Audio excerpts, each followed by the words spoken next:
Welcome back, Breckinridge County, for another update on our return to in-person instruction scheduled for September the 28th. Today's video is going to cover school bus transportation, and I have our Chief of Student Services, Mr. Mike Harnett, with me today to talk with you a little bit about bus riding protocols and cleaning procedures and things like that. So, Mr. Harnett, thanks for joining us. Do you mind to take it over from here? Absolutely. Hello, everyone. Just want to update you on some of the protocols and procedures that we'll have to follow in order to get back to student transport. Back on September the 4th, we received some new guidance from the Kentucky Department of Education. I'll share some of that guidance with you so that you will be informed on what will need to happen in order to safely transport students. First of all, there will be hand sanitizer on each and every bus.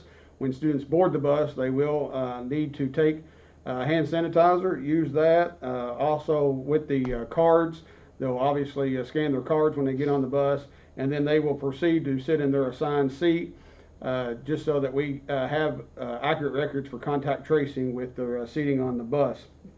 Also, as far as mask wearing, any student that is first grade or older will be required by the state to wear a mask while on the bus.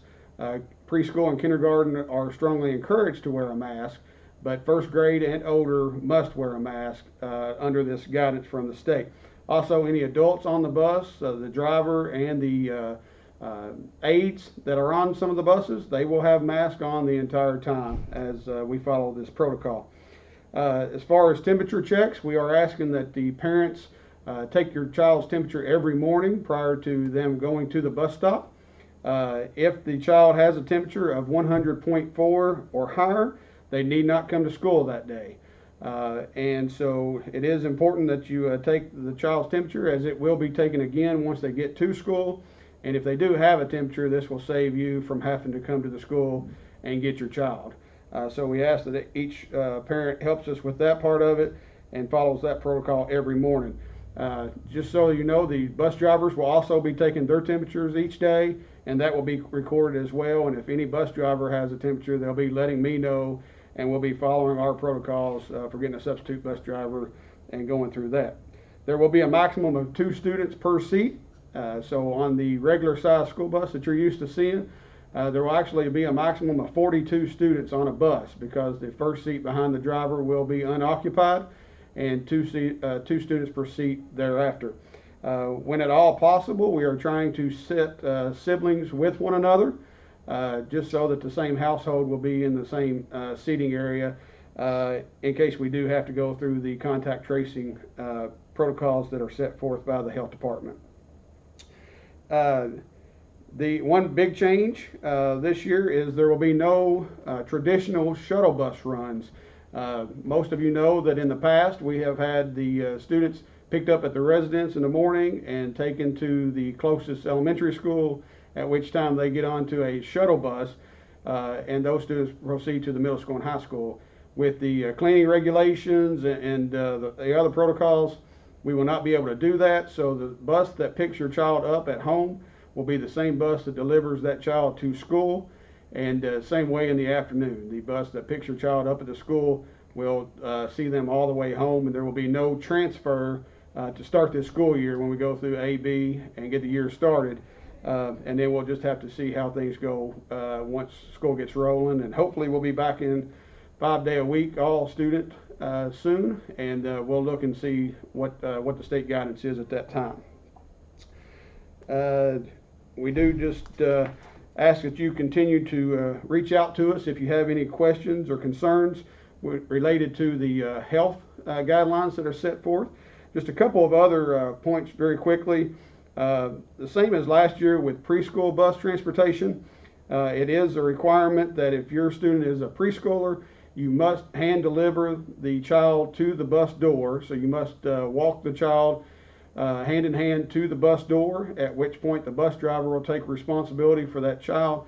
But that is a requirement, and we ask that you please wear a mask when you do deliver that child to the door, just for safety protocols once again. And with kindergartens, you don't necessarily have to walk hand in hand with a kindergarten student to the door, but you have to be within sight of the bus driver. The bus driver must lay eyes on an adult in order for that kindergartner to get on and off the bus, especially in the afternoons. They will not let a kindergartner get off the bus without seeing an adult present at the bus stop. And the last thing I will share with you is related to our activity buses that we have traditionally run the last few years. We do plan to continue running those buses. We will not start that though until the Monday after fall break. So Monday, October the 12th, we plan to start back our activity bus runs, and we will at this point try to run two. It will require a cleaning in between, but we will do that, and we will keep the same times. They'll leave from the high school, middle school approximately 4:20, and again at 5:20 each afternoon beginning on October the 12th. One thing that I did fail to mention is our cleaning protocols and procedures. Please rest assured that the buses will be cleaned after the morning run and again after each afternoon run. So those buses are getting cleaned well twice a day. We are taking the most concern possible with safety protocols and following the state guidance. All right, thank you, Mr. Harnett. So two things I'd like to point out that are going to be very different from in the past right now during the COVID pandemic is with there not being shuttle bus runs from our elementary schools. That means students will not need to be dropped off at one of the elementary schools to catch a bus at the elementary school. Those students will need to catch the bus at their house and ride that bus all the way into either the middle school or high school instead of being dropped off at Irvington Elementary School or Ben Johnson Elementary School or Custer Elementary School and catching a bus there. So that's a big one. And then another major change is every student in the district has an ID badge now, and they will need to use that ID badge whenever they get on the bus, they'll scan, and when they get off the bus, they'll scan. And this is for safety purposes. We will have a better idea of everyone that's on the school bus, and it'll be very helpful. We realize that not everyone has their badges right now, so hopefully those first 2 or 3 days of in-person instruction, we can make sure everyone has their badges, but we need to really promote our children using those badges because that's going to help a lot. We know we've thrown a lot of information at you this afternoon, so if you have any questions at all, feel free to contact the district office. You can talk with myself or you can talk with Mr. Harnett, and we'll be happy to answer any question that we can for you. I want to thank you for everything that you're doing, for all the work that this community is putting in to getting our students back to in-person instruction, and let's stay strong, Breckenridge.